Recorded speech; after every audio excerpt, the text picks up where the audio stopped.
योगी 28 विटेवर उभा राहिला होता आणि तो सुद्धा एका दिवशी माऊलीला म्हटला. ज्याच्यासाठी आलो तोही पाहिला नाही, त्या पुंडलिकासाठी आलो तोही माझ्याकडे बघायला तयार नाही, काय करू.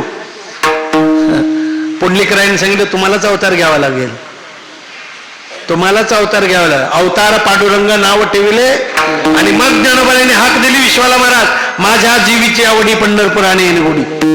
सगळं विश्व भेदले गेलं महाराज त्या पंढरपूरला. किती मोठी क्रांती आहे त्या काळात. नाथांचा भागवत बुडवला महाराज, तुकाराम महाराजांचा गाथा बुडवला, ज्ञानेश्वरीला हात लावायची ताकद कोणाची झाली नाही. स्वायत्ता ग्रंथ आहे महाराज ज्ञानोबांच्याकडं. एवढा असताना सुद्धा ज्ञानोबांच्या माता पित्यांना त्रास झाला, स्वतःला त्रास झाला. 5 ग्रंथात ज्ञानोबांनी एक शब्द सुद्धा लिहिला नाही. उलट जो जे वांचील तो तलाव. एवढंच नाही, येणेवरे ज्ञानदेवो पसायदान म्हणतो, समजलं पाहिजे महाराज.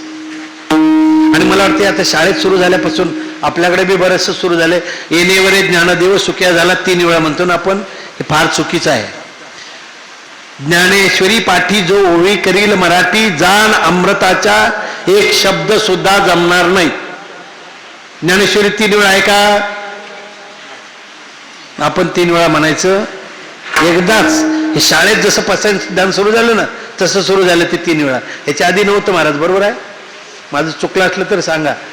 पण मला असं कळतंय की ते म्हणायचंच नाही. येणेवरे ज्ञानदेव सुख्या झाला एकदाच म्हणायचं, पसायदान संपलं तिथं.